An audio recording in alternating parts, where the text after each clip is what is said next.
Before we dive in, here's another show you can enjoy in the True Story FM family of entertainment podcasts. Oh, there you are. I was hoping I'd cross paths with you today. I'd like to invite you to visit the Storywell. It's a place where storytellers of all stripes gather. From improv performers to authors, screenwriters to playwrights, we all tell stories. But we're not here to talk about craft. We're here to make something out of nothing. Each episode of the podcast, your host, that's me, sits down with a creative person, and based on a series of random prompts, we get elements that we make into a story.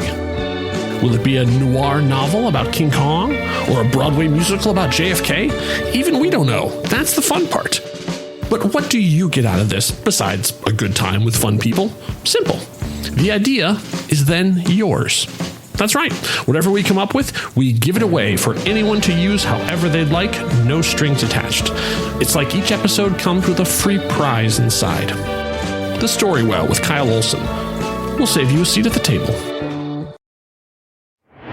Hey, movie lovers, I'm Pete Wright. And I'm Andy Nelson. We are the hosts of the Next Reel Film Podcast. If you're passionate about films like we are, you'll love our show. Each week, we dive deep into a movie, discussing everything from the story and performances to the cinematography and score. Not to mention budgets and awards. We have covered iconic series like Francis Ford Coppola's The Godfather trilogy, examining themes of power, family, and the dark side of the American dream. We've explored the works of groundbreaking directors like Catherine Bigelow, discussing her mastery of tension. We've looked at heist films, great car chases, great years in film, couples on the run, and more. Our discussions go beyond the surface, examining what makes each film tick.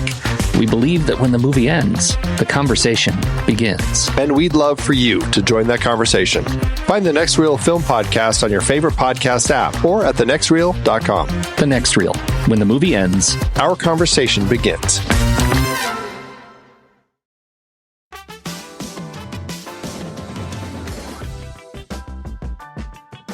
Hello, world. Welcome to the Adrian Moment on True Story FM. I'm Ocean, and I'm joined this week by the Bud Light to my Joe Kane, Jim Pullen. Let's put the women and children to bed and let's get some fucking dinner. Yeah, that only works on offense. So, yeah, no, that's a yes. While that is definitely what we do at the end of the game when we're trying to win. Yes, that reminds me. Honestly, my son was talking about that because we're talking about that phrase, and he plays free safety on his high school football team, and he wants to, in the defensive huddles, which I went on a whole aside about why are you huddling on defense, but okay. In the defensive huddles, he wants to say that. And I had to explain to him that only works in offense because you have to be able to end the game to do that. So, but he said it in all the other huddles too, though. Yeah. It just said it in the offensive huddle. But right. Yes, I do. I do find it interesting, the idea that we're going to put the women and children to bed, and then we're just going to go to dinner as a bunch of dudes. And it's like, well, as a bunch of dudes, when we go get dinner, shouldn't we be looking for at least the women? I mean, not the children, but the women, so. Right. Yeah. Like put the children to bed. No, I agree. Because otherwise, I mean, seriously, it's just a big sausage fest. It really is. Yeah, that seems like. Go get some barbecue with the fellas. Exactly. Yeah, that's a little too much bonding. Right. I think that, so yeah, but cool. Well, welcome everybody to the show. Jim, that does clearly tie into something that I was thinking about, where it's as of this recording, football season is starting, and I officiate college football, and also with my son playing it becomes a really big deal in the household. And so, then when I say a big deal, meaning not only just all the do-a-day practices and everything he's doing, but then also all the different tests and stuff that I have to do to get ready for officiating for football, and then watching a bunch of film and seeing a lot of football. So I don't know about. So typically, at what part of the year, or when does it start for you that football starts to dominate your sports diet? I mean, for me, it's more during baseball. It's like baseball is ending. And it's playoffs for baseball, so now I need a little void space sometimes to be able to fill the void of what I normally predominantly have on the TV is various baseball games on. Okay. So then football fills the void. Got it. So then football for you doesn't really start till the end of October. Yeah, I mean, towards the end of September, early October, when depending on when the season's ending. I mean, typically it's like end of September, early October is when it's ending, and then then the playoffs start. So yeah, I got to start having some voids, filling in the void, and then basketball will start appearing on the TV every once in a while, but not much. And then hockey then is the major void filler there, but that's only like once or twice a week for. Got it. So you are what I would now describe as atypical American family, where at no point in time does football become the dominant sport in the household. Yeah, it had been at one time, but the little ones who aren't so little anymore, just they don't really like football all that much. I've tried. It's not their thing. So, sometimes on a Sunday or Saturday, depending on how much we're following particular football, if it's college, they seem to be okay more with college if it's like a team that you like, but we typically stay away from football, unfortunately. Yeah, no, for mine, it definitely is. Football becomes dominant, not only from the participation we have, but then also my oldest, who does not play football. He got into fantasy football, so there's a lot of these fantasy football drafts and different things like that. And then of course they have to play either Madden or now College 25, which I've now told is a video game is the better one. That College 25 apparently is better than Madden right now. Yes, I do not know, as I played neither, but I'm just going off of what they're telling me, and I'm just trusting their judgment. But in doing that, and when this time of the year comes around, I started thinking about of the various football games. There's only a few, or at least a handful, that really deal with college football. And the big two, at least that's what I'm calling them right now, is the big two. The big two. There's Necessary Roughness, which is it's a good movie. It's a comedy, and it has a couple of decent points in it. But the real one that to me is really dealing with or attempting to really shine a light on and talk about and portray college football is a movie called The Program. Go 13! Most of my players are farm boys, or they're from the inner cities. Hey! Football is their deliverance. From different worlds. When I turn pro, I'm gonna get you the house to go with it. From different lives. Welcome to college. They've come to pursue a dream. Any football program worth its name. Elite group of warriors. I'm gonna bust your gun open and watch you die! Talent unites them. You gonna lead us to the promised land? The question is, can you boys follow? Competition divides them. Darnell Jefferson, tailback. Ray Griffin, starting tailback. Yeah, I know. That's why they recruited me. Hey, don't tell me you're falling for this guy. He's nothing. He's just another gangbanger with speed. Pressure surrounds them. You play that second half the way you did the first, this is what the rest of your season's gonna look like. Thought we might take a little ride. We go slow, no cowboy stuff. And one man stands by them. I'm never gonna play again, am I? Even when they fall. Listen to me, boy. We need you. We're gonna ring that championship bell! Touchstone Pictures and the Samuel Goldwyn Company present a story of what it takes. Get it up, come on, man! To fight the pressure, face the pain, and survive. The Program. Rated R. Now, the Program is a movie that came out in '93. And so it was moderately successful, but one that if you haven't heard of, I would not be surprised. At least the general population hadn't heard of it. Did you watch it then when it came out and it was new then as well, or did you only watch it recently? Yeah, no, I watched it then. I believe I even saw it in the movie theater because that was actually when I was playing football for middle school, high school. Yeah. Nice. And did you see it before they took out the deleted scene or after? Ooh, probably after. After? Okay, yeah. So I saw it really early, so I saw the deleted scene. And the deleted controversial scene is one where, for those that don't, either if you didn't see it, that version, or you just don't even remember that was a thing, that they had a scene where the players are leaving a bar and they go out and sit down in the middle of a busy street. And they sit down on the white dotted lines.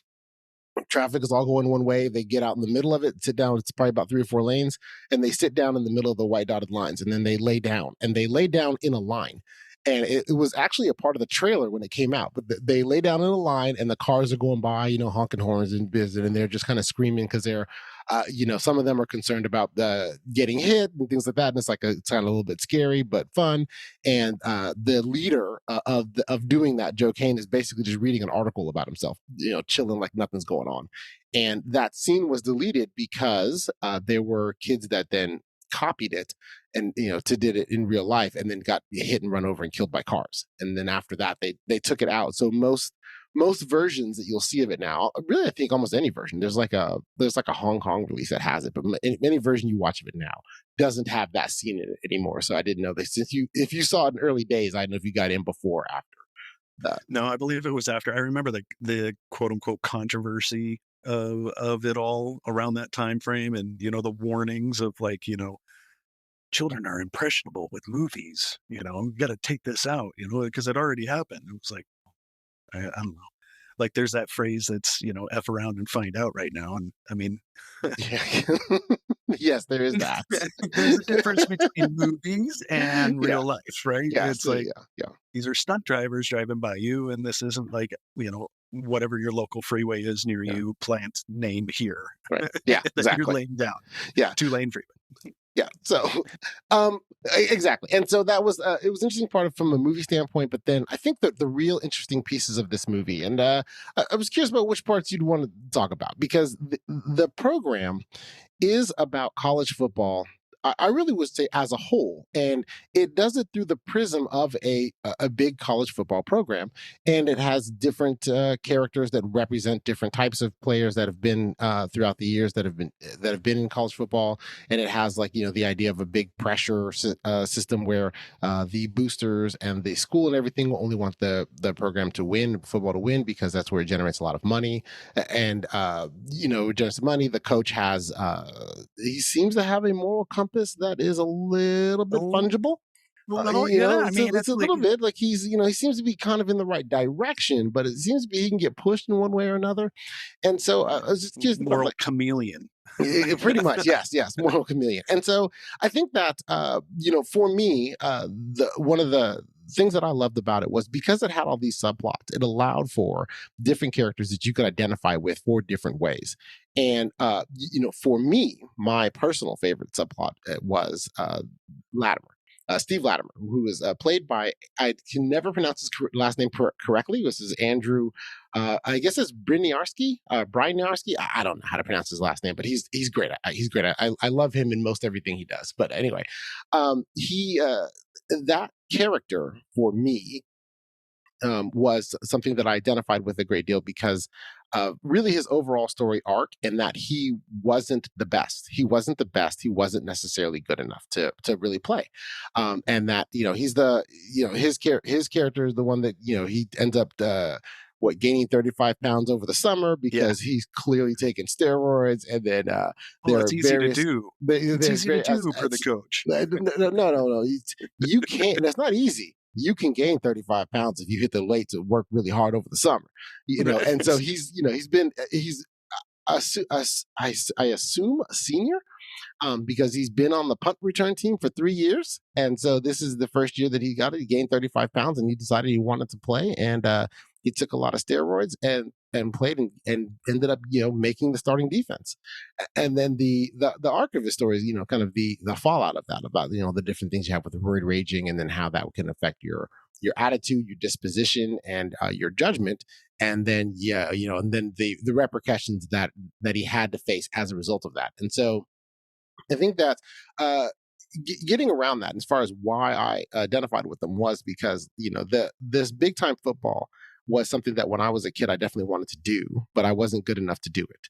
I was maybe good enough to play in smaller levels of football, but I could never get to this level where I was. I would have been, had I really worked hard at it, I could have been that kid that made the punt team for 3 years, at a bigger school like this. But I never would have been good enough to be the starting defensive end without some steroids, and a lot of lifting weights. And so I think that the reason I find interesting is that I think that you can kind of view him as a couple ways of where one, is it that, he took a shortcut and that he was just like, hey, I'm gonna take a shortcut and in a sense cheat to get, because it's cheating. I'll concede it's cheating. Yeah, it's cheating. It is. But did he take a shortcut to get to where he wanted to get to, or was it a thing of where he just was willing to do anything it took for this opportunity because he knew he's not going any further. He's not going to go to the pros. He's not good enough for that.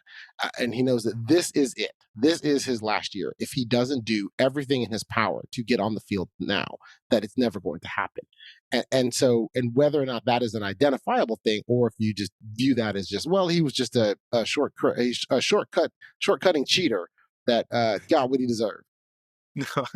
No, his particular storyline, I didn't necessarily identify with or anything like that, but seeing the usage of the steroids and all that, his purpose and why he was doing it, to me, it was, he wanted to get the team over the hump. 2 years, they haven't made it into a bowl game. It's his last year. I'm assuming that he didn't get redshirted, right? I'm assuming. Do you think he did it for the team and not himself?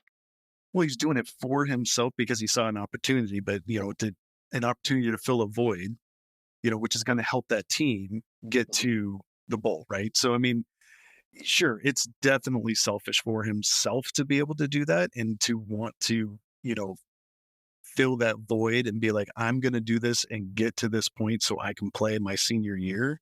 But ultimately, I think he's also kind of thinking about the team. Not saying that he was like coming out as a major team guy, but I would think that he's kind of putting that weight a little bit on himself too. We don't necessarily see it in the story. I'm building that up in my head, thinking like, all right, this guy is also trying to make sure that, if I'm going to put myself at harm's way for this one last year so I can prove that I can play because everybody else has different talent than I do, I'm going to do this and we're going to get to the playoffs. It's that, and we're going to get to the playoffs kind of mentality is where I'm at. Yeah. And I will admit that I think part of why I also identified with him a lot was in the scenes when when the team is getting together before the first game and the coach asks them to describe, what they're most, why they love football and what they're most proud of off the field. And Latimer's really, for lack of a better term, short-term speech about how they are, separate and how they're looked up to, and they're separate and they're setting themselves apart. And that's about, being in their own hotels and your own dorms, and that you're special, and that not everybody can play football, but we're the lucky ones. Right. And that he just views it as that it's such a great and wonderful thing to aspire towards, that made it where he would take this route to get there because it was the only way he could get there. He wasn't born with the talent of Alvin Mack or even Joe Kane. He just, he was good enough to get on the punt team, and that was it. And so, and then the Rams, he did it for the love of the game, right? Exactly. I mean, ultimately. Yeah.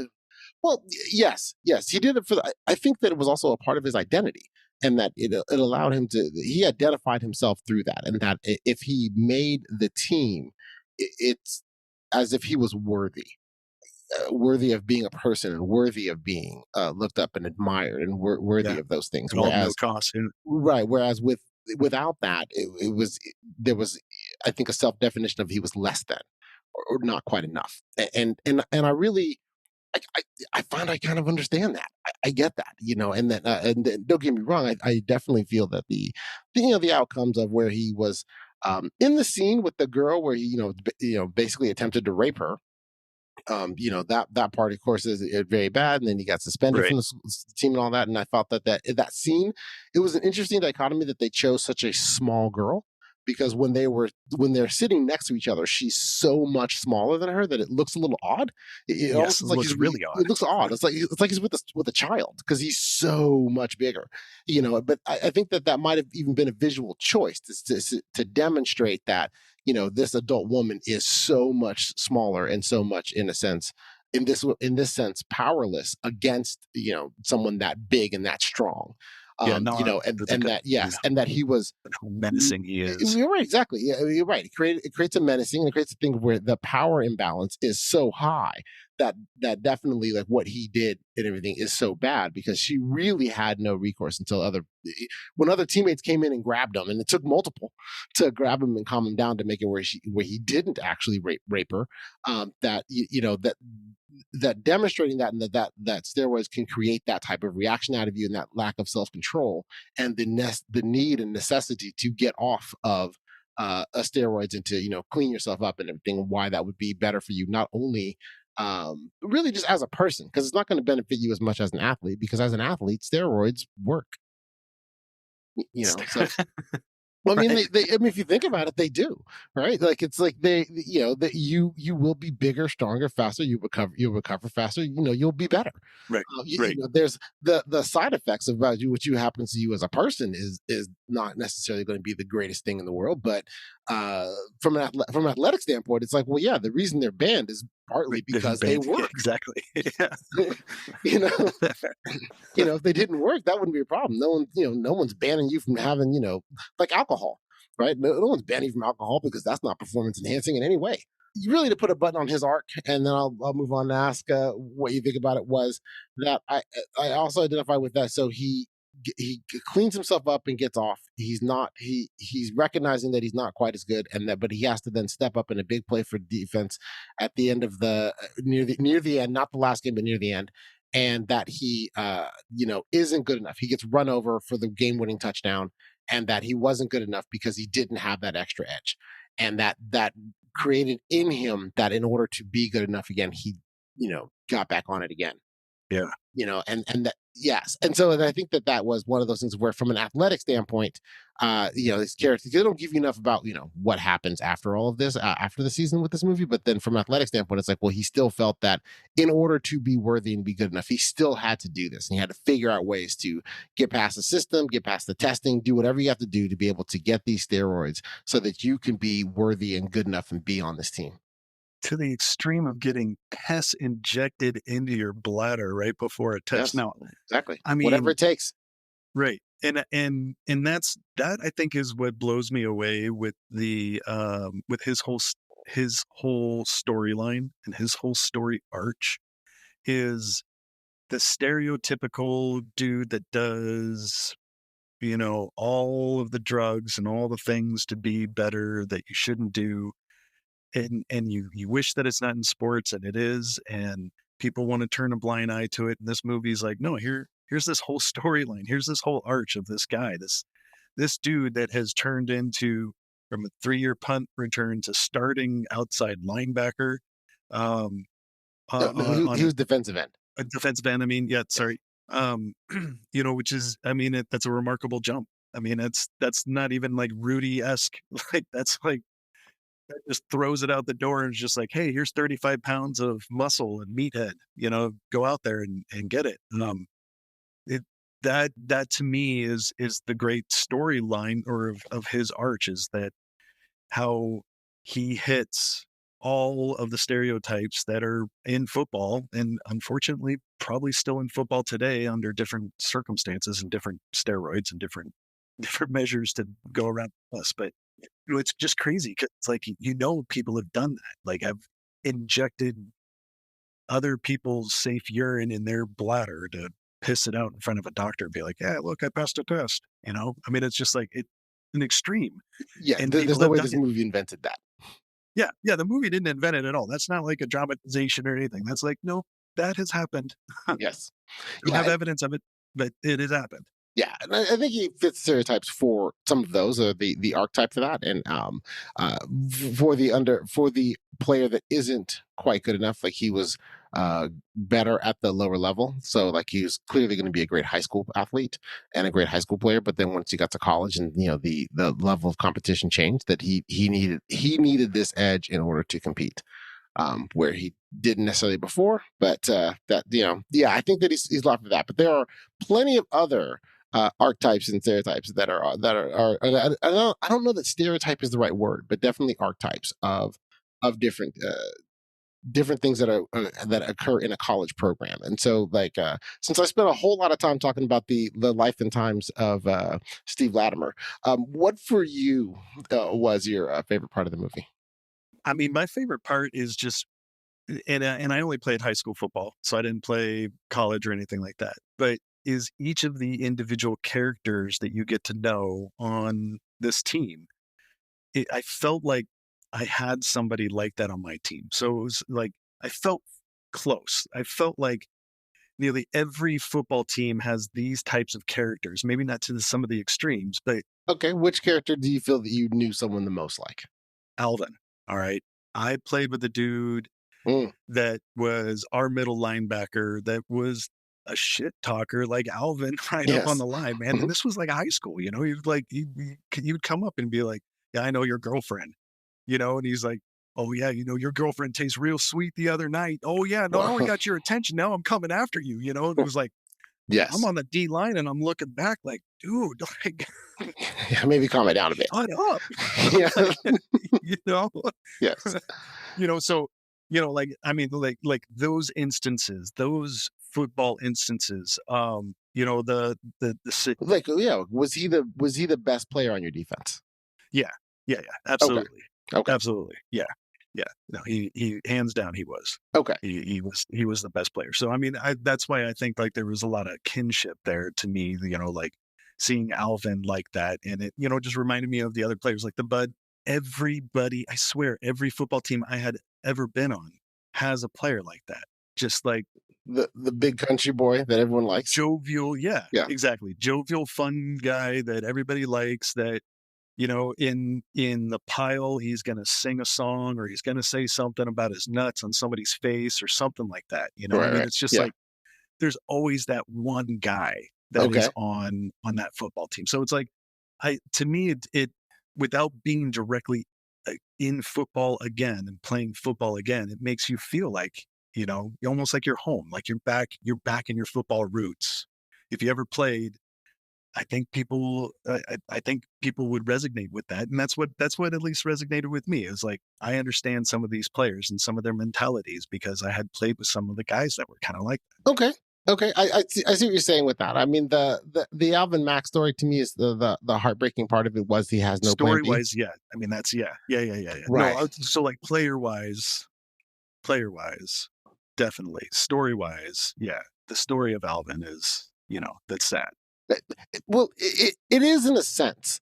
You know, I think that there's part of it where, you know, that you can look at his story definitely two different ways. And there are people that have that now where he has this opportunity as a full ride college scholarship. He could get an education, always put together a plan B and be smart about things. But when you're that talented and that great at football and everybody knows walking in the door that you're going to go to the NFL, it is hard to then take college seriously. College is just the avenue for where you're going to be in the pros. And only in sports is that necessarily looked down upon. If you have someone who is the most talented, you know, mathematician ever, or the most, you know, talented computer programmer ever, but he just needed to go through college to get his degree so that he could get hired for some company and make a bunch of money, or it was his method of getting, you know, putting his business together, so that you would just say, oh yeah, he went all in on that and that's fine. But in athletics, it's viewed very differently, that you should have a plan B because of this situation, because you can get injured and then that's it. You know, while that same thing can be applied academically, typically at that point, your injury would have to be to your brain, which would then be so catastrophic that, you know, the fact that you're not going to get the job you want is the least of your problems.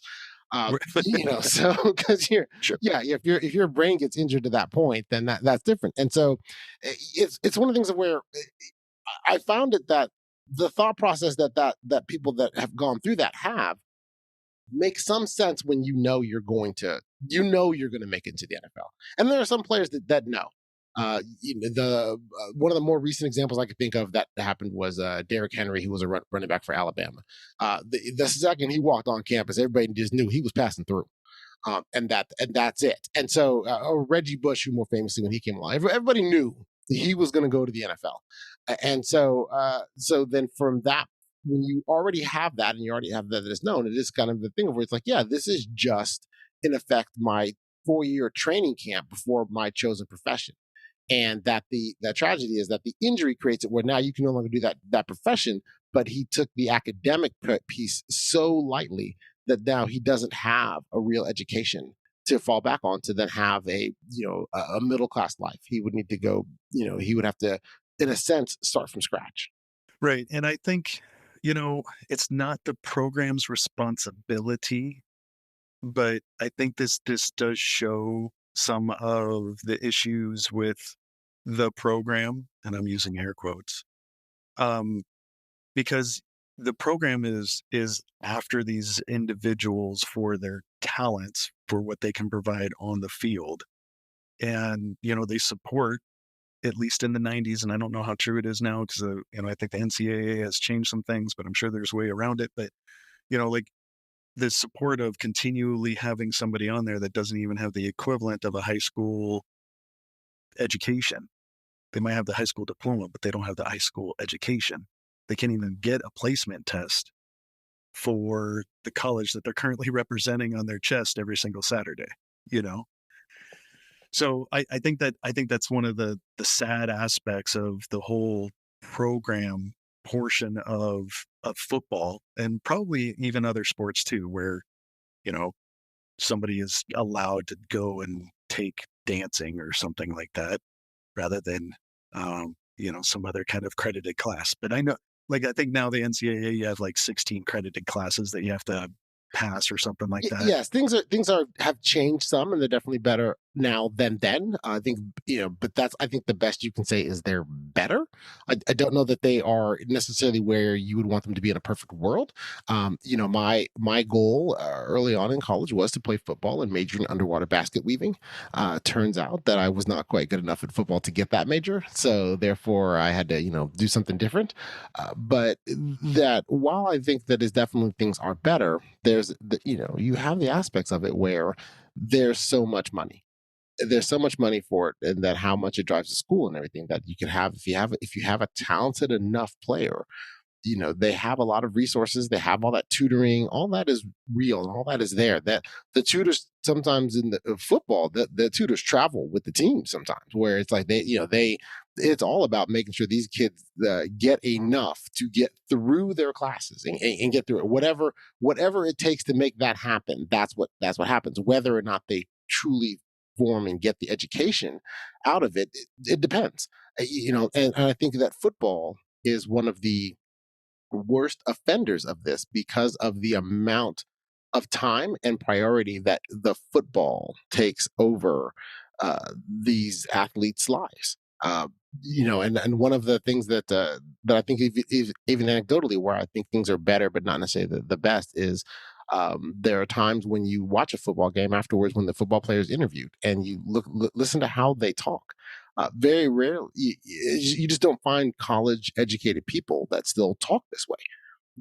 And so then that's kind of telling you that part of their that aspect of their education wasn't always there. Now there are definite. I think now it is less the norm and more the exception. But I think when I say that there are certain football players, when they start talking, you're like, well, who talks this way with a college degree? We all know examples of it. I think that there's fewer now.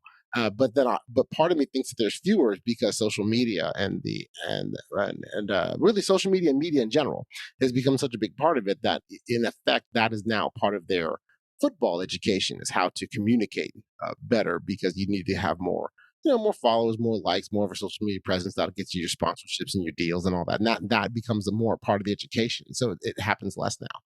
But I still think that doesn't mean that they are getting a true education, because they're not really allowed to be students because they're away from class. They are separate. They are apart. They're not in the quad. They don't just hang out with everybody else. And so when you live this whole separate life, it is a college experience, but it is different than the college experience that most people go through.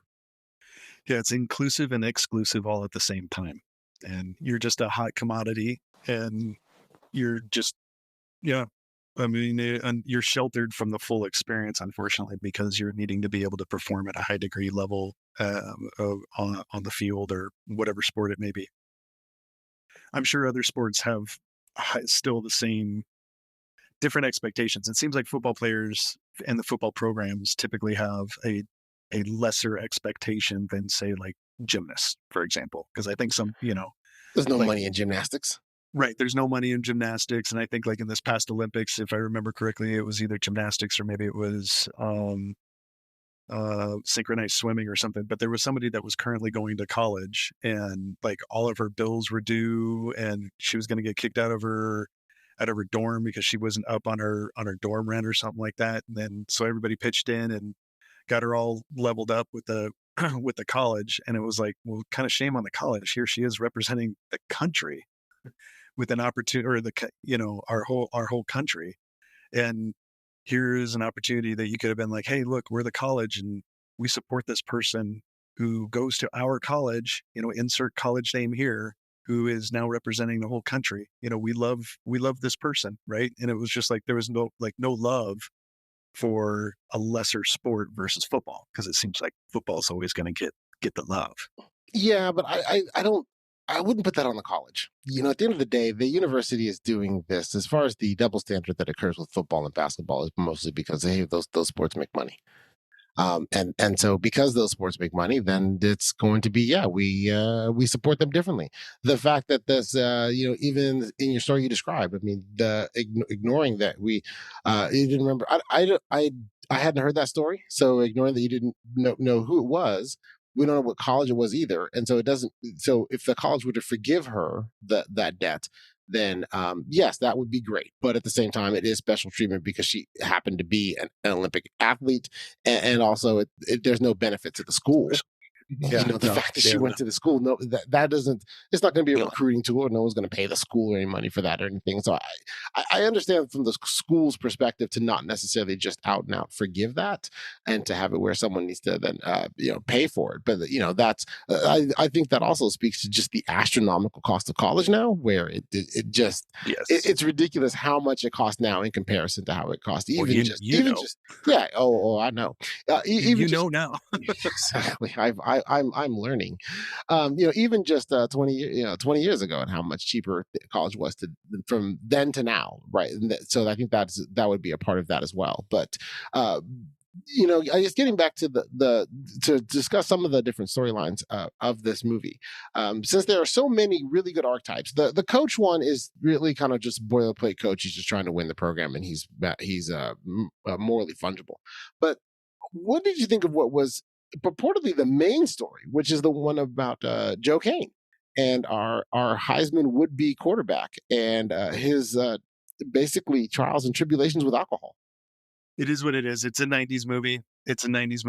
The whole drunk thing seemed to be like a big thing that was coming out for those soft, touchy-feely type moments. I don't know. I think the storyline, honestly, especially with the weirdness with how he reacted with his quote unquote girlfriend throughout the whole relationship, I think it just would have been better like he was gay or something.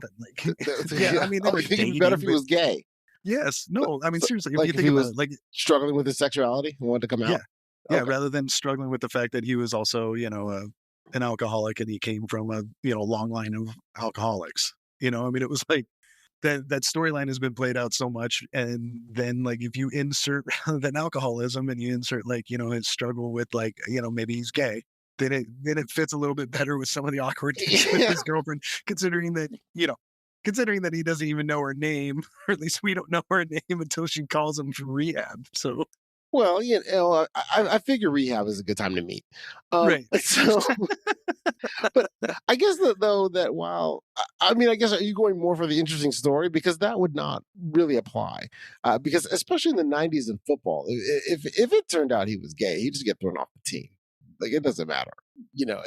There's still a begrudging acceptance of it now. There are so few openly gay football players at the high levels, right, that and even now that, and when I say there's so few, I believe you can count them on one hand, but I'm not sure. But like I want to say there's one or two that have come out and that are staying out and playing, but like there's I can't definitively say that that's true. And so then there's an aspect of where, as a general movie, you'd be going into an area of, so either you're going to make a story about someone who is hiding their sexuality and saying that that is more common, or you would say, hey, they all find out and they threw him off the team. Okay, let's move on. No, he was hiding it, and it was the awkwardness of his with his relationship with his lady. Okay, so you're definitely rewriting this story. I just rewrote it, but okay, let's rewind a little bit. Okay, yeah, it's the whole alcoholic aspect of it all. I mean, I guess it fits the pressures of somebody who's going to be the I almost said Cy Young. Got baseball in the mind. Well, do you feel that it has to do with that he has imposter syndrome? Well, I mean, no, you say it like that, sure. Okay. And that, like that, maybe that's why he then went to alcohol, because he never believed in himself. Right. Yeah. He's always looking for the acceptance of his dad, and always looking over his shoulder, like, hey, why haven't you ever played in a game with me, Dad? Or haven't played in a game? Why haven't you watched me play a game? Why haven't you watched me play in any of my games, Dad? When he in his final visit, his final visit with his dad, this is the last time we're going to ask you, right? Yeah. Always looking for acceptance. Yes, but I guess the bottom line of that is that storyline, or that storyline did not then appeal to you. It didn't, not really. And like I said, I mean, for me, it's just played out, and there wasn't really a whole lot into it. I was confused. Was his dad in the same city that the college was? And then, like, all of a sudden, his last visit with his dad, because earlier visits, he's laying on the couch and all that, and it was right before the season starts. He's definitely not, because there's a plane ticket involved. When he goes, whenever he goes, he says, "Here's a plane ticket to the game," and the game is a home game. Exactly. So that means he had to fly a plane to get there. So he was able to travel and get a plane ticket home during the rehab stint somehow, which, there's a lot of money floating around. So, look, at the end of the day, there's parts of that where you have to kind of suspend belief, because like that motorcycle he's riding is a Harley. That was a $20,000 bike, and so what college student is rolling around in that thing? Does that imply then that somebody from the booster club is like, hey, what do you like to ride? Are you a car or a motorcycle guy? Yeah. We just don't get to see it. Yeah. We just get to see that he's. But I think it more than implies it. When they give the money to the players at the dinners afterwards, doing that, that's just like almost like that's the tip money. There is a really big implication that they are being given a lot of different things, and that has been true in history. There was it was in the 80s when Eric Dickerson came to I realize I'm pulling out an old name. You got to be a certain age to know who Eric Dickerson was. But get ready to Google this. Exactly. Yeah. Get ready to Google Eric Dickerson. Yeah, he's one of the greatest running backs ever. But he came to college at SMU, where what is he? He was driving a brand new Thunderbird, and he grew up very poor. And so it's like, well, how do you get this? Well, it's like, how do you think he got it? Yeah. So, right. So yes, exactly. So yes, I think that they are definitely communicating that the players were getting money, and that they were being given gifts. That's how we could fly back and forth from home, and that's how we could, at least at that time, flying home for Christmas. I don't think that's rare. Well, let me phrase that. That is not rare. That's a normal thing that people do, that to fly back home for Christmas. But the fact that he could just get up and fly home when he was in the middle of the rehab, in the middle of the season, that does imply that someone was he was getting money from somewhere, and it wasn't from home. Yeah, I guess we didn't need to be concerned with the how or anything like that. But yeah, still, it's I just the whole his whole storyline, I don't know, it just didn't really jive with me, and and in no particular reason, but I just didn't like it, including his relationship with Camille. Yes, and yeah, with we didn't know need to later. Exactly, which was she was just the girl, and right. I felt that definitely is part of this movie, which is what this movie is portraying as different things, because you had two girls who were just the girl. There was what you could argue three. There was Camille Schaefer, who was played by Christy Swanson, and then in something that I totally forgot about, that Halle Berry's in this movie. I totally forgot too. And I was exactly, like, yeah, playing Autumn Haley. So Halle Berry is playing Autumn Haley. Yeah, so you should get a little. Okay. Yeah. So, but playing that, where in both cases the girls in effect are just the girls, because Autumn Haley, or Halle Berry's character, actually has a bit more agency. She's pretty smart. She's helpful. She's tutoring at that. She has definitely ways that she's going to be moving forward in life. But really in the context of both of these, the male characters in it, that instead of having a type of relationship that could produce an Adrian moment, that really they're just the girls. Right. They were just, they're just the girls. One of them is just like Camille is basically just the girlfriend that happens to be there because the plot demands a girlfriend. And Autumn Haley's character seems to be more like a prize that needs to be won than a real partner / relationship or anything that they're trying to forge with that. True. Yeah, it's the prize at the end of the rainbow. Pass your test and you get me.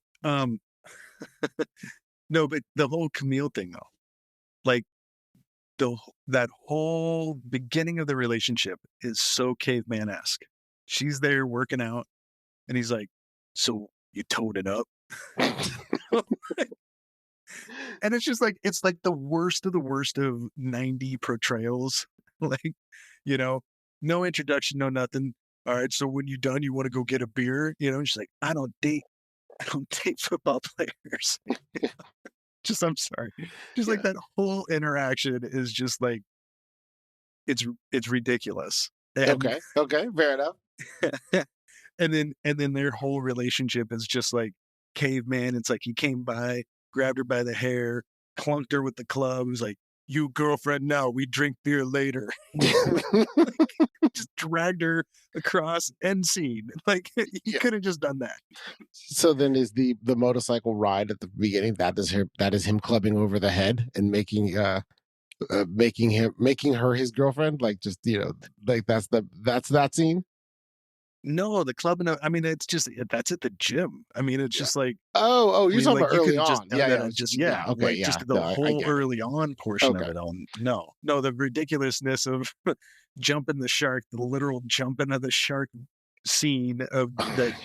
Yeah, when he jumps the bike. I mean, my goodness, that's just wow.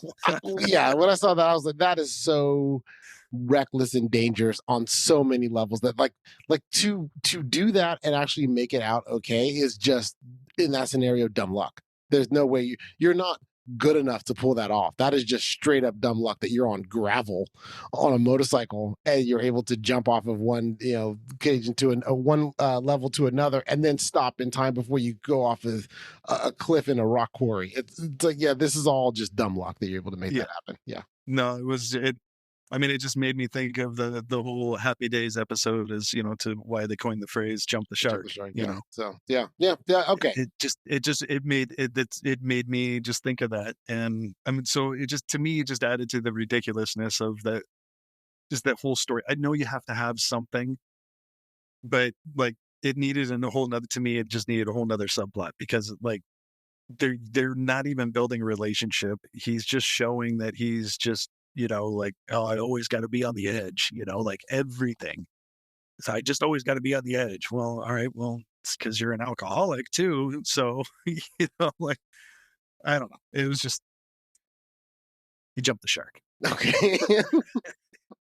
Okay. So since this movie, which I think a lot of the value of it is that it's a bunch of archetypes, and it has different ways of showing different aspects and discussing different things about college football, and I think that is part of what benefits it as far as being able to consume it. But then into all that preamble there was to say again, then the last archetype that I really wanted to touch on before we talk about the overarching thing is Darnell Jefferson, and that his archetype is he's the guy from the wrong side of the tracks. He has some talent and he's trying to make his life better. He had personal tragedies with his parents.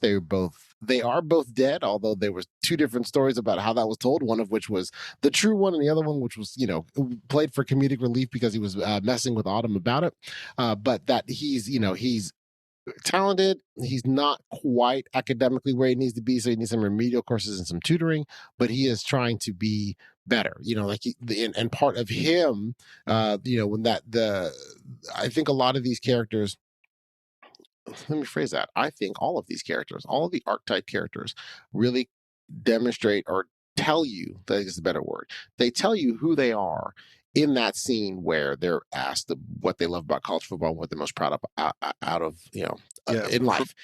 Yeah, right. the Pride Night, the team Pride Night. Exactly, right? exactly. Which was, look, as a movie trope and everything like that, quite honestly, was super motivating. And after it was done, I was like, I am totally inspired and ready to play some football. You know, Yeah, no, that in absolutely. combination Like with training where do I sequences, pad up? I was like, yeah, let's go through some Coach, I'm brick wall. 77. Yeah. I was like, yeah, I was. It really, as a movie and everything, that whole scene totally worked for me. But then for Darnell, you know, his thing that he was proud of, that he was, you know, that he was just there, and that he wasn't just a statistic. And I think that was, and his story is really the only truly uplifting story of the whole thing, right? You know, when you stop and think about it, because you really have, you know, of the four main stories, you know, Latimer is struggling with his demons and never really truly fully overcomes them in order to get to be what he wants. Alvin Mack gets injured, and so his life is definitely, you know, it's altered. His life is altered and not going to go the way he wants it to go. You can argue that Joe Kane is a bit of the redemption story, you know, where he's on top of the world, he messes things up, and he's in rehab, and then he comes back and helps him win the big game at the end so they can qualify for a bowl. Although, interestingly enough, he's only a junior, and so they're saying that he's going to come back the following year, where that was like, okay, so he's, you know, he really has another chance at redemption. But Darnell was really more the uplifting, the trying to be, and you can argue, I think in some ways he was representing the, you know, like representation of the audience, where he's new, he's learning where things are, he doesn't know how things work, and that he's just trying to be, for lack of a better terms, normal. You know, he just wants to come play football, get his degree, and try to make his life better. Like, I don't know that he has aspirations for the pros, because he's not yet said that he's, you know, you would think he does, because any player that, you know, gets a scholarship at that level, you'd think that would be part of their plan in their head. But he seemed to be much more that direct, hey, I'm just trying to make things better, and then, you know, then put in the love triangle. So that was, at least that's what I thought. Did that come across that way to you, or did you view his character differently than he was just the try upward mobility character? Yeah, I didn't really take it that way at all. Yeah, I you know, took it from kid from the wrong side of the tracks, had an opportunity to play football as a freshman, right? And start. I mean, that was the whole selling point from coach. Yes. Yeah. Yep. You know, hey, you can go to Michigan, but you're not going to be able to play much, you know, in 2 years, but you come over here and we'll get you to play. You know, you're going to start playing right away. Which he never does. No, he plays. He never starts. Yeah. He plays, but he never starts. Except for the last game. The last game he starts. Yeah. The last game he starts. Yeah. Yeah, because they switch it up.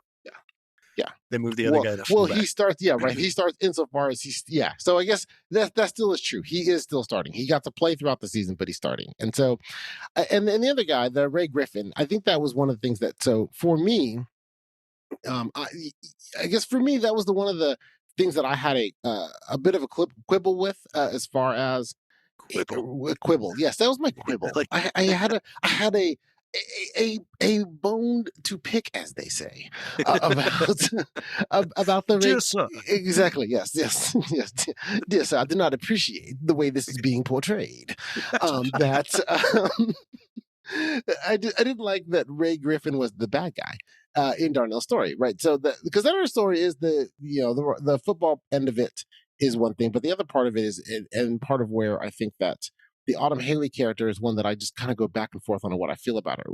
Is she because she's a smart and capable person in this, is she a strong woman with agency that's going to help bring someone along, or is she just a prize to be won? And so it felt at the end that she was a prize to be won, because they put it in the love triangle where she was with her boyfriend Ray Griffin, and that, you know, in effect, he was the bad guy. He cheated on her with a white girl, which I thought that was so 90s to say, oh, it was a white girl. I was like, a white girl. It's like, so if it was a black girl, that would have been fine. Like, you know, then it'd be like, well, at least it was with another sister, so I'm fine now with that, you know. So, but like, you know, she was like, girl, it's almost like she basically was like, girl, he cheated on me with a white girl. Can you believe that? You know, so you know, like, so exactly, you know, so that part of it was so 90s to throw that little tidbit in, but. It was. Anyway, that he cheated on her, and he effectively is being portrayed throughout the movie as like a bad person or a horrible bully or something. And it's like, so wait, so he's really an educated black guy who's able to play tailback and is going to go pre-med and be really good in school. And that, like, it's like, look, if you don't want to date him or something, I get that. But like, to the way he was portrayed, and even his, the character shortcomings about, like, purposely missing the block or trying to do things to sabotage things, try to sabotage Darnell's journey and all that.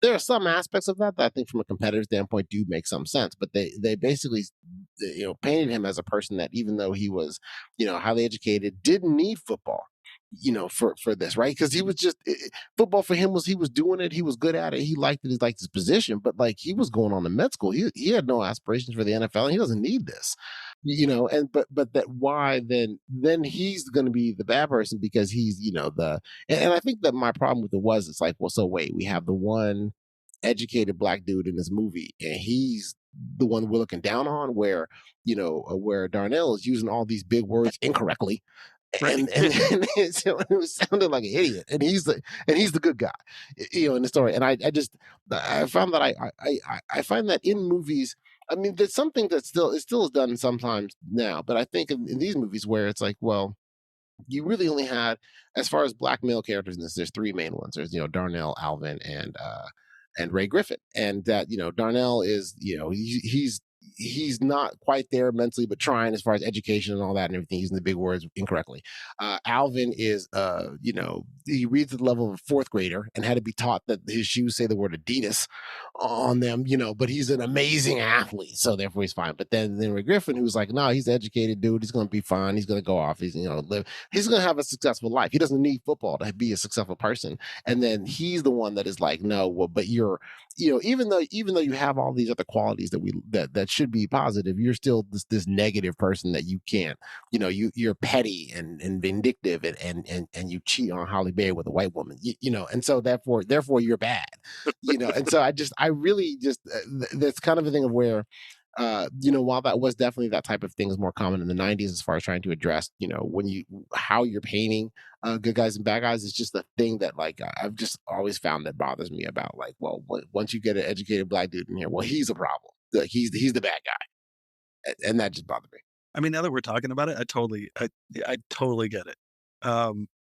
When I was rewatching this, I just felt like it was like the forced wedge of the story. Like, you have to like Darnell. Like, you have to like him, and this is the way we're going to get you to like him. Never mind that this guy is pre-med, because they spit that out later on, and it's like, just the way that Darnell's story is, and the way that they're trying to grab into the audience of, like, well, make this a love triangle and force this guy as, like, the bad guy, because we want Darnell to win on the football field, and we want him to be successful with Autumn, as well as, hey, let's raise that D that you got on that placement test or the math test, and let's, we want him to succeed. So it's like, to me, it was like just all a forced wedge of, you got to have some kind of a speed bump in the storyline. You can't just give all the success to the kid on the wrong side of the track. So you had to have this speed bump, and the speed bump they chose was this. But I mean, from what you're saying, yeah, I mean, I completely agree. I think it would have been interesting to have it, like, maybe flip-flopped, like the storyline flip-flopped. Here's this guy that aspires to want to go to pre-med, and he's the fullback of the future, and the kid that's in his way. It's tailback, as they said. Tailback. Ray Griffin. Yeah, it's Darnell Jefferson. Tailback. Ray Griffin. Starting tailback. Starting tailback. Yeah. Well, man, if they flip-flopped it a little bit different. Here I go. I'm rewriting it, but no. I'm just saying, like, to me, it just felt more like a wedge. Like, it was just like a very forced wedge. We didn't even get a chance to really get to know Griffin much at all, like, or even see his abilities. We only got to see a couple of his plays. Yeah. And then everything else was like Darnell's plays. Yeah, which I'm fine with. And he wasn't even starting. I think I'm fine with it if that was all it was. I just did not like that they, basically they said, let's write down everything that your mom would, like, if you're the mother of a daughter, let's write down everything that you would want the man that your daughter brings home from college to be. He's that. and the we're just going to make pre-med, him the starts right. football, He's right. he's He's good pre-med tailback football, looking. good-looking guy. Good-looking guy speaks eloquently, has a future, right? No matter what, if the football thing works out, there's a future there, and if it doesn't work out, he's pre-med doing great. So he's fine. He's everything you're going to say you want, but then to paint him as that way, where and the thing then also becomes where it's like, okay, so as a there's an aspect of it where there's always, of course, with personalities and stuff like that when it comes to love and caring and feelings and all that, but at the same time you're also saying, well, like, they could have made Ray Griffin more similar to Darnell. Now, he doesn't have to have the same background, but he could have been a more similar guy, or maybe even just a worse person, because really they just bring up the one thing. So the one thing was that he cheated on her with the girl, and it's like, okay, that's bad, but and Autumn is a smart, bright girl, so you feel that she should be able to and capable, and they always have the agency to make that decision. When that happens in your relationship, you can stay or you can go, but it's a decision. She's not being forced. She's not being made to do anything right there. So she's able to make her choice. But then after that, everything else Ray does is really kind of reasonable. He's kind of like, look, why are you spending so much time with this guy? Like, what is that about? Like, why are you doing that instead of, you being with me? Or like really, when you really start looking at it from Ray's perspective, it's like, well, Ray's not crazy here. She's spending way too much time with this dude. Like, yeah, you tutor him and that's fine. But like, you guys are going to roller skates or roller rinks or no, ice skating. It was ice skating, ice skate rinks and all that stuff, and all that. And it's like, well, hang on a second. Like, so you basically dating some dude here. And so, while what he did was definitely bad, at the same time, if you're going to then be back with them, then you should be back with them, try to make the relationship work, or you move on. And both, I think both decisions can potentially be fine, but it just felt that like turning him into where we're supposed to root in a sense against Ray was really that just kind of just rubbed me the wrong way. Right. No, I get that. I didn't find myself rooting against Ray or anything like that, but I mean, it's like, it's definitely there in the story. Like, okay, you need to root against him. Yeah, like what? Maybe that's just me just hanging on to it because I looked at Ray like, no, Ray's a great guy. Let's let Ray be good. But then I guess I see your point. There is an aspect of where it is just you are rooting for Darnell. You don't really stop and think too much about Ray. He's just a placeholder in that story, and I could see that. But I just they gave me too much information about Ray that made me think that this guy should not be the bad guy. This guy should just be the, if you don't want to date him, you don't want to date him. That's fine. Right. So, right. And you're right though. They hang him out to dry as the bad guy, and it's just, they make him out to be, and here he is. I think the only thing that I had a problem with Ray was like when they were dancing, when Darnell and Autumn were dancing, Ray's reaction. Oh yeah, and well, not only that, but like, wait, but look, that scene was messed up for multiple reasons. Like, you gonna tell me, so I'm with my girl, right, and you're gonna try to cut in on a slow song, right? You're like, wait, there's that. What? Yeah, right. It's like, no, Ray's got a point. Ray's kind of like, wait on a second. Like, if it was a fast song, and they were to be dancing from, separated from each other or whatever, and you want to be like the understanding boyfriend with that, okay, I get that. But like, if it's a slow song and some dude's like, hey, mind if I cut in? I'm like, what? Next song. Yeah, exactly. Yeah. Yeah, I'm not gonna let you rub up on my girl like that. I was like, he wanted to look at him like, who you think I am? And so, yeah, so I think that in that, and again, that to me also was really the start of when I started on, I will admit this was on rewatch, where when I'm watching it again, that scene there was the first time when I started stopping thinking about it, going like, well, let me think about this from Ray's perspective. And really from Ray's perspective, it's like, no, most everything he does is reasonable. He shouldn't have missed that block on purpose, but I think that was a silly trope that they put in the movie to make it where you're rooting against Ray. But outside of that, I was like, look, everything Ray did, I was like, no, he's got a point. I don't think I ever purposely missed a block. And I played tackle. I don't think I ever purposely missed a block because I was unhappy with the running back behind me or our quarterback or any kind of, trickery play that we were doing. Or like if it was like a screen or something and I was to pull out. I don't think I ever like, I can't wait till he gets the ball. I'm gonna miss it. Maybe in practice against somebody, but like not in a game. No. Not in a game. I had teammates I didn't like, and I'd never, just as a personal pride, as a football player, I never would have done that. Right. No. Especially at that level too. Yeah. No, you're not going to do that. No. So I mean, anyway. you're playing against Michigan or Georgia Tech. I mean, it's not like they were like playing against like little tiny colleges in this movie, right? Exactly. I mean, they pulled out big time names. Yeah. Throughout the whole movie. They did. They made it, and they had the independent schedule. They weren't in the league. It made it sound like they were trying to say they were Notre Dame, but it wasn't. They weren't a Catholic school. But it was like Notre Dame as far as who they were playing was most akin to Notre Dame, where they were just playing different schools. But then also too, from the movie making standpoint, it was just which schools can you get the rights to that they will allow you to use them in the movie, and so that works. But okay, so then since we really kind of dug into all the different things, and the overarching theme about the movie itself is I guess so to speak about the movie from a more overarching standpoint, how would you recommend someone else watch this movie now? I think you got to have some kind of likeness of football to be able to recommend it. So like if I'm recommending it, I'm just going to be like, are you interested in a movie that does have many different storylines that you get to know some of these characters through their different little storylines that kind of intersect into a major story of football being an accessory to the end goal. To be able to get this team into a playoff berth, a bowl game. If you like football action, this is a good movie. I think there could be a couple of different little selling points if you're gonna recommend it to somebody, but to me I would recommend it only to somebody if they're talking about football and be like, oh, have you seen the program? Man, the way that this movie hits and the way that it puts you in the action, or like the training scene, like before their first game, like, oh man, did you play football? And you were talking about the bull ring. Like, oh yeah, man, this puts you in the bull ring. I love that stuff. Like I could maybe talk to somebody like that and then tell them like about the program, and most likely they've watched it, but I would recommend it to somebody that was speaking in terms of football. Okay. Yeah, you can't do bull in the ring anymore. So that was one thing when I was watching it with my family. They were like, "Can you still do that?" And I was like, "No." Yeah, see, and I was going to ask you. I was like, "Well, do you know?" Because my kid doesn't play football. No, you can't do that anymore. Man, that was one of my funnest drills. I always hated it because you could always tell the one player that coach wanted to quit. Like, I'm so tired of this Rudy-esque type of person. Yeah, he's in there a little too long.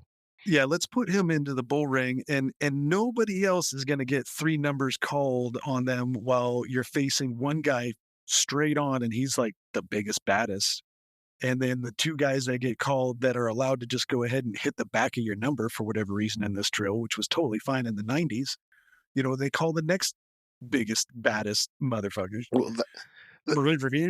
And coming at you, and now you got Rudy who's getting bent over multiple ways. Wow, you really think Rudy shouldn't have made the squad? I mean, every team has a Rudy, man. Like every team has a Rudy, and that bull ring, that's where coaches lick their lips. Yes, and that was sadly part of the bull in the ring drill, was to be able to have it where you could spin around and take and pay attention to things. Spin around and react fast and everything, even if someone's coming from you behind. Which I was like, yeah, that doesn't happen a lot in football, so it didn't make sense to me that the drill exists. But hey, I participated in several of those bull rings, and no, you absolutely cannot do that. Now that's only, and of the drills they did, realistically, that's the only one you still can't do. The other ones, even though they were the 2-on-1s and those hitting drills they were doing side to side, they were only starting from a few. Yeah, they were only starting from a few yards apart, and you can still do all that. That's what that's what I was hoping. Like, the 2v2, that was always fun. Yeah, you can still do all of those, but that bull in the ring, man, you're not doing that. Now, a lot of teams don't do it anymore, and there's a whole lot of reasons for that. But but you can do those type of drills. I think that getting back around to that, I think that I agree with the conceptually and intellectually. I do agree with the idea that you need to really like football to appreciate this movie, and I think that there is.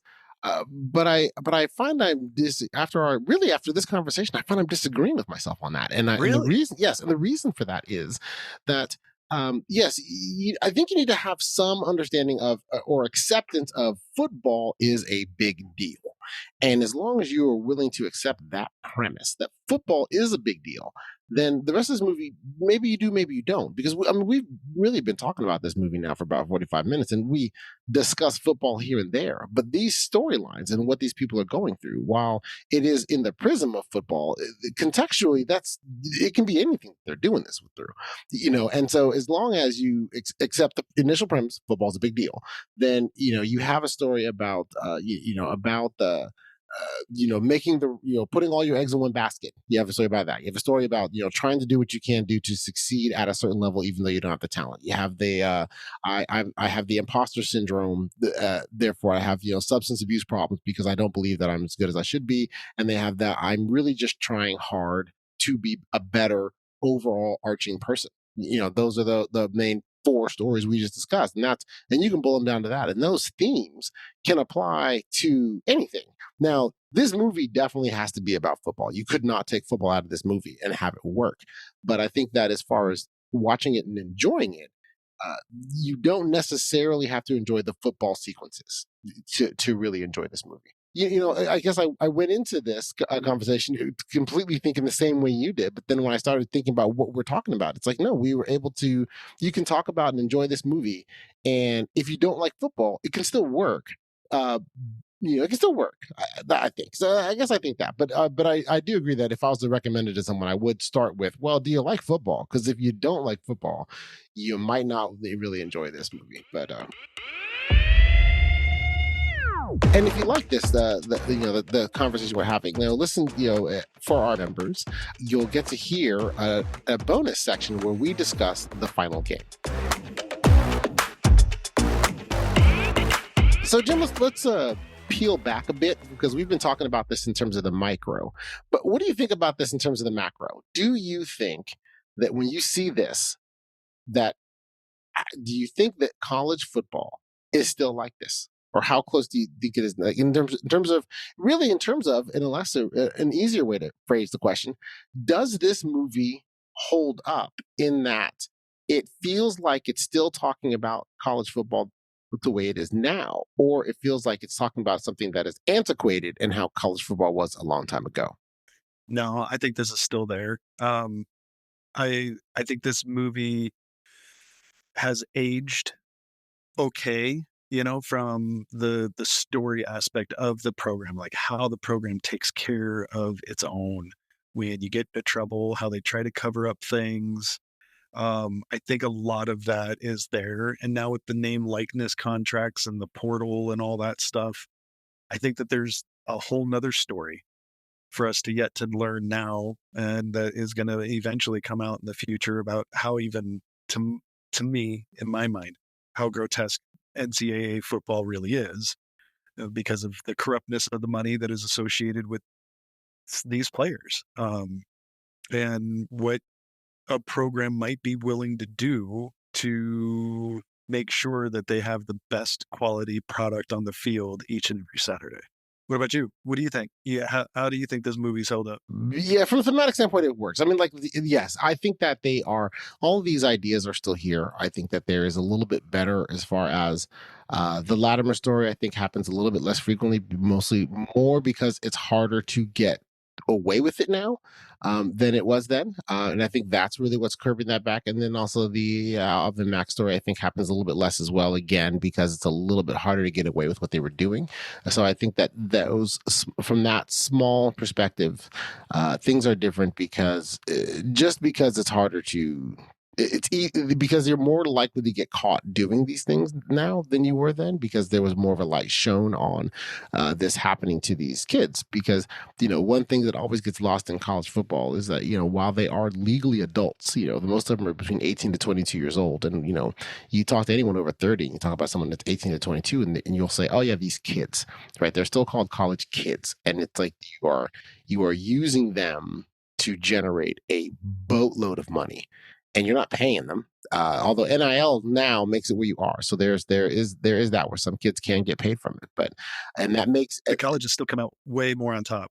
Oh, of even course with they the do. NIL. Yeah, of course they do, because the colleges aren't paying the NIL. The market is bearing the cost of NIL.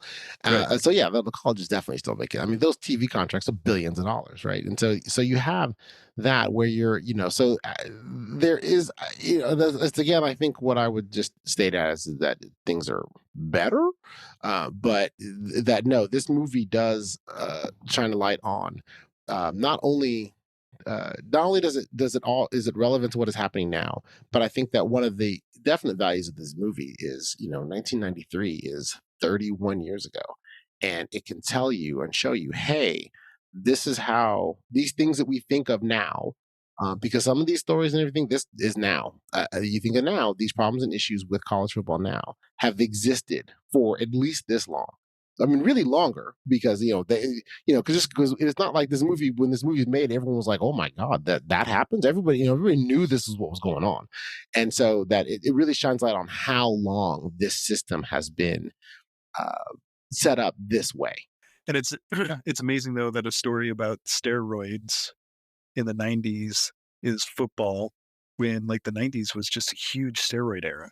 I mean, I know steroids are still around, but like, you got everything in baseball with Barry Bonds, Mark McGuire, and Sammy Sosa in the 90s for their steroid use. Yeah, but once you start talking about it, once you leave baseball, once you leave football or steroid use in baseball to me is a more complicated topic. Steroid use in football to me is much more straightforward. Because with the steroid use and the strength and everything that it creates out of that, like Latimer is it's pretty straightforward with Latimer, right? Where he got stronger, he got faster, and that directly translated to what he does and how he got on the field and what he did and all that. Whereas in baseball, to me, is there's some other nuances involved that I don't know that steroids affect as directly. Look up one player for me when you have the time by the name of Brady Anderson. Wasn't he a football player? No. I mean, maybe there was a Brady Anderson that was, but he played for the Orioles. And you'll see like his numbers are just like blah, like not even beige. I mean, he was like maybe average. He's the Latimer. He like went from 1 year of like, I think he hit like maybe 9, 10, 11 home runs. And then the next year he hit like 56. Okay. He was an all-star. Wasn't, he was all of a sudden he had name recognition for a couple of years, and then he started having all these horrible injuries. Oh, why do you have all these horrible injuries? Oh, because yeah. I'm not saying that it's I'm not saying that there's no effect, there's no difference or anything like that when you start dealing with other sports. I just think that it is the direct line is easier to make. Right. Yeah. And it's the more direct line because it is much more of a there is especially given that, like, when I think about Latimer's story, or even when you create other people, it's like, well, they were a lot of times in the baseball stories you hear, oh, they were on the team, they were starting, they were playing, but they weren't as good as all of a sudden when they got the steroids. Where in football, it's like you were barely here. Like, if you're just making the punt return team, it's like you're on the field because we need numbers. Right. Yeah. We don't want the guys that we care about on these mediocre plays. Yeah, you're on the team, but you're not a part of the team. It's not the same thing as, like, if you took a guy that, like, oh, he was a starting, like, if Latimer had been the starting defensive end for 3 years, but it wasn't anything special, and then all of a sudden had a season where he had, like, 26 sacks and he was doing everything like that, I think, okay, then that to me is more of what baseball steroids feels like. It feels like I have a guy that was the starting defensive end and he was okay, and then he had this breakout amazing season, or a running back that was like, he was running for 800 yards a season, and then all of a sudden he breaks out a season with 2,000, right? Like that. Whereas where football seems to be much more of like, oh yeah, you mean that fifth string running back that only got in every once in a while on special teams and mop up duty, all of a sudden he's the starter and he's balling, like that to me is football. Steroids to me, football makes it where you can go from nobody knows your name to you're a starting primetime player. I had a silly question for you. So you being, the referee that you are, and in many different games that you've been in, the opening scene, first football game, is like one of the wettest football games I've ever seen in my entire life. Now, I've practiced some football in some horrible downpours, but never have I ever played in a football game that it looked like they were just like playing in a pool rather than playing on some football stored grounds. Right. Because fields are much more better maintained now. It's not as happy. It's not as likely to happen anymore. That used to happen. Okay. All right. So then another thing, Christy Swanson, she was playing tennis like a pro in jeans. Like seriously, like that day. Did you have to look like a pro when you're playing against a guy that they haven't established if he's ever played tennis before in his life? No, and I think later on he said something about it to her, like, how, you got to play a sport that I've never even tried. How come you don't? Oh, it was like when he was trying to get her to go on the bike. I took my beating. Right. Now you have to play a sport that I'm good at. Yeah. Right. But I just found it so funny in that here she is. She challenged him. She's in the gym. He just got done playing football, and now she doesn't change, but he went back and changed because like he was like in jeans and a different shirt with the boys as they were walking through the gym. And then she was in the red shirt and the jean shorts. And then they're playing tennis and she's just all, so anyways, I was just like, damn, you're playing tennis like a pro in jean shorts. That's pretty. Yeah, that would be an aspect of the movie we'll have to just kind of forgive. So yeah. All right. And then I don't know, just the line like after the whole bike ride scene, and she's all pissed off. They get off the bike, and she's like, why'd you do that? And he's like, oh, I've done this all the time, all by myself. But that was the first time I've had anybody on the back of the bike. And she just like stops and just kind of looks at him. And she's like, you scare me, Joe. It was just like, I don't know. After, and then she does, and then I think his response was, you got all the dogs who want to mate with you. Oh, because of the scream. Yeah. And then they pause for a second, hear the dogs barking. Oh, this is horrible. This didn't age too well. So I don't know. I just wanted to point out some of those things that made me laugh as I was watching the movie. I'm with you there. What made me laugh the most was all of Darnell's using incorrect languages, stuff with that. But I think that really with that, it is the structure of how they put the relationship of Camille and Joe together it feels a little hacky. It doesn't quite work, and it feels like they were putting it's like it felt like people that were writing a movie about the business of college football were then forced to put in a relationship and didn't know how to do it. Right. Yeah. Because they're like, hey, we've got our star quarterback. He's going to be a Heisman winner or, potential Heisman runner up or something. We're going to put him in the Heisman race. So if he's going to be in the Heisman race, doesn't he have to have a girlfriend? Like, oh, how do we insert that? Oh, hey, he's just after practice. He just walks into this girl like, hey, you want to go have a beer with me? I don't date football players. It's just like, yes. Yeah. So Yeah, and she, what was it? She was the first jock he'd ever dated, so he'd know what that was like, so, because she was a full-ride jock just like him. Yeah. Which and you just didn't understand. Nope. Like, how do I deal with you? Because you're a jock, too. Yeah. I'm telling you, man, they had it where he was gay, and they had to just... They can't make him gay. I'm telling you, and they just wanted to breach that subject. No, they can't make him gay. They wanted to in the 90s. They didn't know how to do it. They can't do that because he got thrown off the team. That would have been not acceptable. I mean, heck, in the 90s, being gay wasn't acceptable just in regular life, basically. In regular entertainment life, they would have been like, "You're gay," and then you'd have been othered immediately. It'd have been a whole big problem. So, let alone be on a football team. On a football team, they'd been like, "You're gay." Well, then you're just off the team. Yeah. Right. We don't care who you are. You're off the team. Yeah, you're gone. Especially the quarterback. You're gone. But I'm telling you. Yeah. Man, Jim, it is always great to talk about movies with you. If you are listening to the show on Apple Podcasts, please rate and review it, as it helps other people find the show. And if you would like to continue the conversation about this or any other sports movies, contact us on our Discord page at truestory.fm. Please like, rate, review, and most importantly, share this podcast with anyone you know that loves sports and movies.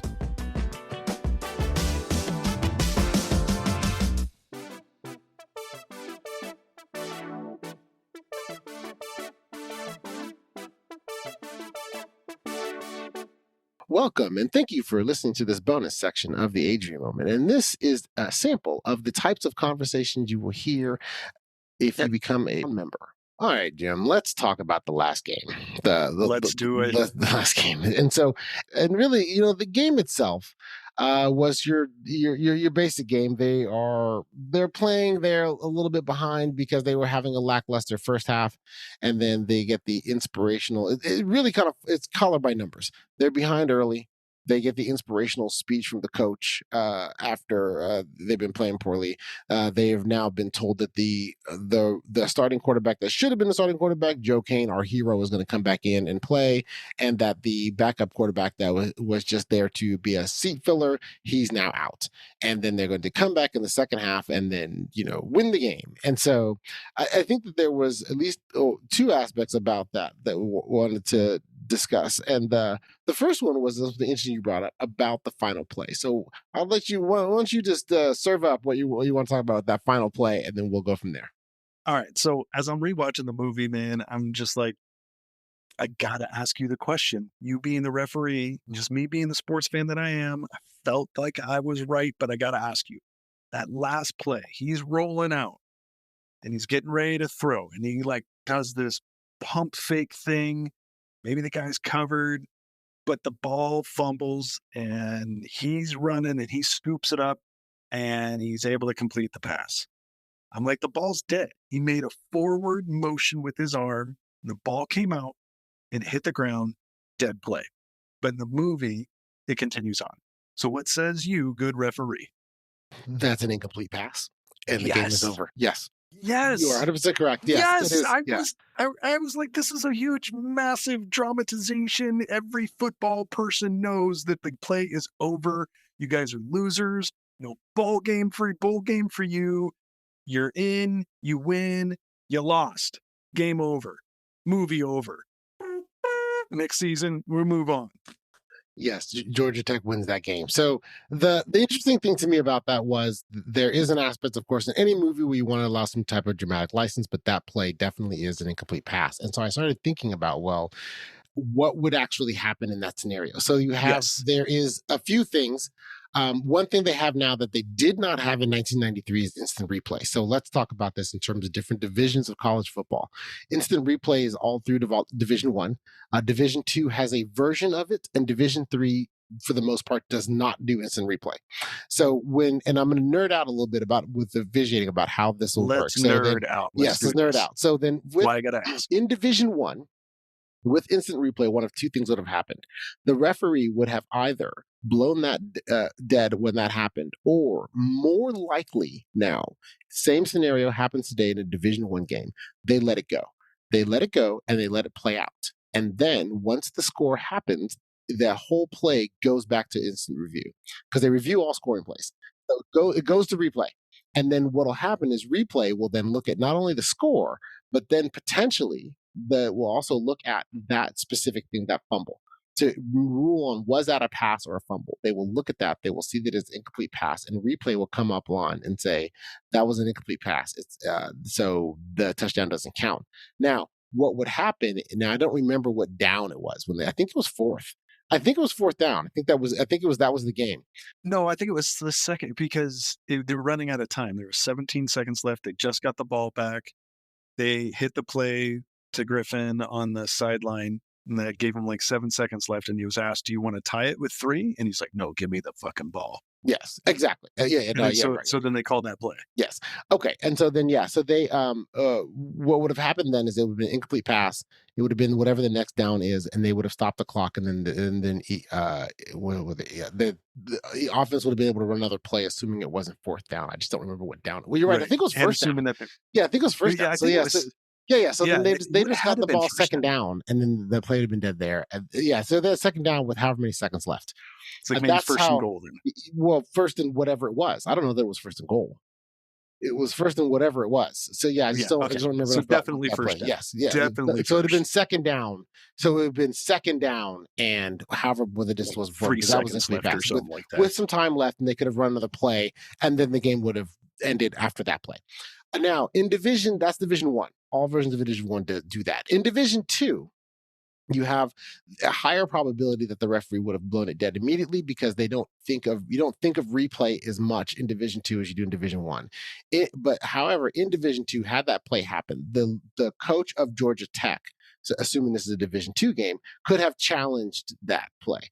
And then what happens is in Division 2, they have this version where you have a couple of angles that are on the side. There's like one on the sideline and one on, you have a sideline view and an end zone view, and they're not the best film in the world, but then the referee and then one of the other officials will go underneath the booth and look at these plays it's literally on an iPad. And so you're looking at these plays on an iPad, and then you would then decide if it was incomplete pass or not. Assuming you had an angle like the end zone angle that looks similarly to what they saw in the movie, again, incomplete pass. So that's what would happen. Now, Division 3 in today, there's no replay. So then it would all be based on who the referee is, and that's whether or not they were willing to call that play right then. Yeah, so it would have been more like high school. Like if they saw it, it would have been called. Well, here's the thing. The referee would have seen it.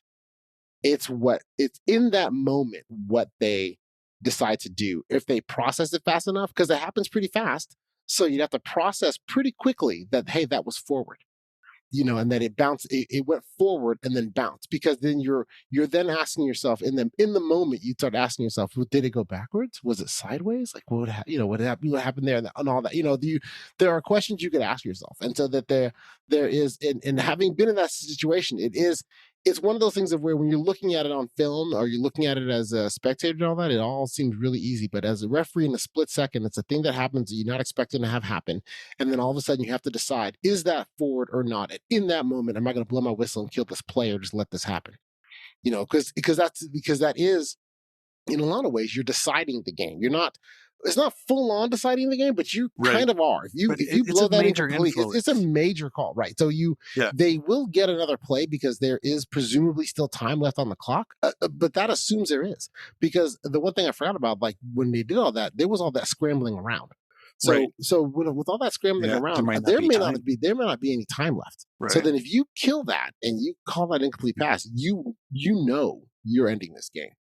Right. And and there is an aspect of that where there's an aspect of guts it takes to make that call in that moment at that time on that type of a play, because there will be questions about, and you will sit there as an official wondering, did I get that right? So when the film comes out, in this case, you would be glad when you saw it, where it's like, okay, you got it right. But it's one of those things of where in the moment at the time, you could easily get that wrong, where you thought it went forward, but it went sideways, or you thought it went sideways, but it went forward. And so that's what would happen in Division 3 football. Okay. So Division 3 it would be harder for that guy. Everyone else would have replay with replay there to bail you out. It's easier to get it right. But without replay, it is very much about, what do I decide at this moment? So in the moment of that play, are you throwing a flag but letting the play continue and then getting the rest of the zebras together so that you can all talk about it? It's not a penalty. Oh, is it true? Yeah. Okay. So it's not a penalty. He threw an incomplete pass. That's legal. Yeah. No. All right. Yeah. So there's no way to that's not a throw a hat moment, throw a sandbag, throw something else to be like, this happened, but we're going to let it continue. Well, let's get together and talk about it. You could technically let the play go, then get together and talk about it, and then decide that it was a forward pass. In that situation, if you did that, you better be 100% sure you're right. It would be such a big deal, because in that situation, when you stop and think about it, you don't have replay. So you can't go back and say, okay, how much time is left on the clock? Right? The game's over at this point. And so you basically would have allowed them to score a touchdown, and then you got together and pieced it together as a group and said, nope, that was a forward pass. That was an incomplete pass, that we're done. But then you don't have a mechanism to say, well, how much time is left? Now you could do it by you could make an argument of like, okay, we're going to invoke, there are rules you can invoke for this, where you could say, okay, we're going to let them have another play because we're doing this. Like you could, no, you should do an untimed down. You can say, we're doing an untimed down and let them have a play and do this, right? You can technically do that. You don't really have the support of the rules to do it, but you could. But then realistically with that, it then becomes what is least likely is that you would get back together and piece it together later. What you would do is it would be up to the referee at that point. He needs to make that call right then. And either he kills it right then, and that's the call, or he lets it go and lives with the consequences of getting the call wrong. Which is, in a sense, what this movie did. The referee decided to live with the consequences of getting his call wrong because that was an incomplete pass. So did he live with the consequences and let it go because he wasn't in the right position or anything like that? Because, I get it. This is a movie. We got to have the referees, maybe not in frame, but, you go through all of the you go through all of the trouble of having all of these actors and all of the extras go through a month-long training camp for football. And you have real refs in this camp. And then yet here you are in the movie, and I'm wondering, and I don't know a whole lot about referee position or anything like that.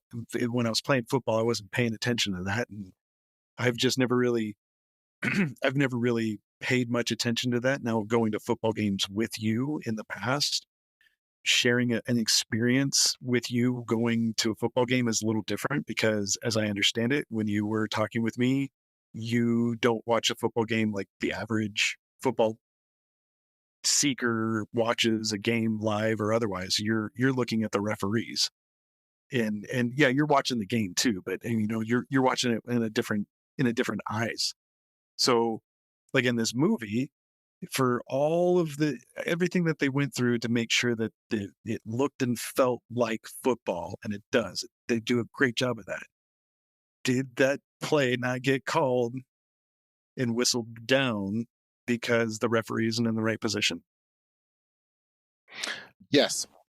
So in the film, there are multiple times where referees are in the wrong positions. There's some where they're on the field more, like they're on the guys on the line of scrimmage are starting on the numbers. Back in this time, though, there was the norm for officials to be on the field. I actually was talking to some other guys about it, and they were like, "Yeah, way back then we were on the field," and I was like, "Oh." Like, yeah, on they the were. numbers, sometimes on the hat. Not on the numbers, but on the hats, like on the field. Like, so all the officials now, except for the two that are the three that are in the middle, except for those three in college football game, you'll see all the officials that are on the sidelines, like on the line of scrimmage, the lines, they're all off the field. They're out of bounds, and they officiate out of bounds, and they stay out of bounds during the whole play until the play's over. Then they'll come in, but they stay out of bounds. Whereas back then, you started where you were in bounds, so you were on the field. Like, you weren't necessarily all the way to the numbers, you weren't that close, but you were on it. And so and now the reason to move them off the field was it's safer because you effectively have it where you have these officials that are on the field, but are and are considered part of the field. Like, you can just hit them, and so they're in an unsafe scenario where I'm on the field and the play is coming at me. So let's get me off the field so it doesn't occur. Now in this play, as far as where the referee was, so yes, and so I will fly spec a little bit about not only how it works now. There's some of how it works now, but then also how it worked then. And how it worked then, the referee would be on. So you'd be behind the quarterback, but he'd be behind the quarterback based on what arm does the quarterback throw with. Okay, and so if the quarterback throws the ball with his right arm, the referee is on the right side. And if the quarterback throws the ball with his left arm, then the referee is on the left side. And that is what it is. Now, when you look at this play, when he's scrambling around, you can see that the referee was on Joe's left side, which is the wrong side. Had he been on his right side, he would have seen this. Okay. All right. So then, because at first when I'm rewatching, I'm like, okay, this play should be dead, and I'm like, oh, this is just movie magic. But now as we're talking it out, if he's in the wrong position, then he doesn't see it. So yeah, he's able to scoop up the ball and continue to play because as far as he's seeing it, because he's behind him, he's behind all the action. All he's seeing is Joe's running away and he's trying to not get tackled. And then he made this throw on the run down the way and they got a touchdown. So that's all the referee is seeing from his angle. Correct. From his angle, because he's starting on the wrong side of some of that is going to be blocked by the player's body. And so he won't know if it went forward or sideways necessarily. He won't have a good angle to really judge that. And since that is such a big thing, when in doubt, you would just let that go. Okay. So then anybody else on the officiating crew can be like, no, boss, it's not like this. He dropped it and he picked it up. Oh, you mean because someone else made that call? I mean, obviously the play is going to go down, but after the touchdown, I'm imagining somebody should be waving their arms, blowing a whistle, running over to the ref to go and tattletale and be like, "Hey, he dropped the ball." Technically, okay. So if you were a line of scrimmage official in that scenario, technically, yes, you could make that call, but you would have to be again in a scenario where you are 1,000% sure you're right because it's not your call. And so then there's a thing of where if you did that, not only the worst thing is, of course, doing making any incorrect calls is worse than is the worst thing possible. But then potentially what you'd be doing is you would be coming in and ending a game in a scenario where it's not your call. But technically, yes, if he or she sees it and they are 100% sure that they're right, then yeah, they can do that. But they would also be in the same scenario. It means shutting it down now. You can technically get together and figure it out and come back later. But if there's not at the collegiate level, I cannot think of any officials that would do that. They would we're just going to eat it then. They're not going to get back together and figure it out afterwards. They're just going to say like, we're going to go with what happened here and that's it. Just let's walk off the field. They won the correct. game. Let's go. Yes, correct. Because even if you think about what it would take to unwind that, because the game's over, they are celebrating, they are on the field. There's all sorts of other things. This actually creates a scenario where it actually creates a bunch of problems because then it's like, okay, well then does that mean there's another play? If there's another play, then now we have to get everybody off the field, and then you reset all this stuff up and do a whole nother play. And yeah, it's a giant mess. Okay. Now, with replay, it can happen because with replay, everybody understands that's the deal. Everybody understands, okay, yes, you would still celebrate like that, but coaches, players, everybody knows replay needs to say, yes, this is a touchdown before it's a touchdown. Right.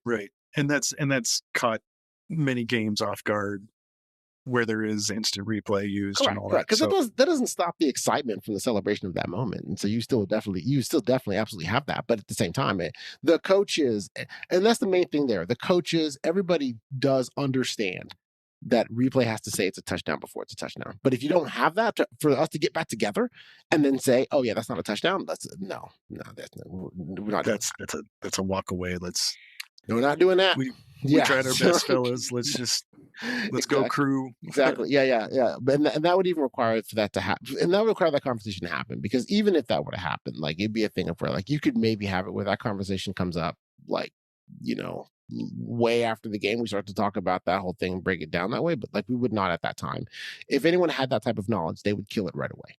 Well, then, I mean, to me, then I think it just puts an extra exclamation mark about how cool, how awesome this movie is for football goers. Because I mean, it's just like that little bit of a detail. Now here we are, we're talking it out. You're looking at the angle of things from a referee's perspective. You're looking back over at the video of the movie at that point in time. It's just like one of those small little football details that I think is really cool aspect of this movie, that they really get football right when it comes down to the action, the look, the feel, and the sound. That here is something that can happen and in the 90s could have gotten wrong, and the play goes on and everybody moves on about their merry day. Yes, I agree with that totally. In the 90s, given the situation where the officials were, what happened, they would have gotten it wrong. Right. Yeah, and it's the wrong thing, but I mean, it just adds more to the dramatization of the importance of that play in the movie. It's like just that tiny detail where it could be easy to get excited, like I was. I was like, it should be dead play. The movie's over. We're done. Woo. Screw you. See you next season. But it's there for a purpose. It's there because it could have actually occurred on a football field. More than likely it has. And it was probably happened to somebody that was close to the writing group. And it was like, dang it, I remember my team. It was so close in this type of play. They wrote it in there. So I mean, no, I think that's just kind of cool. So thanks for breaking it down. I think that's great for us and our listeners to be able to hear how this play could have continued on. And even in today's market of NCAA. Today's market. Yes. Today's market. Right. It can still happen. Awesome. Well, thank you very much for bringing this up. It's been great to talk about this.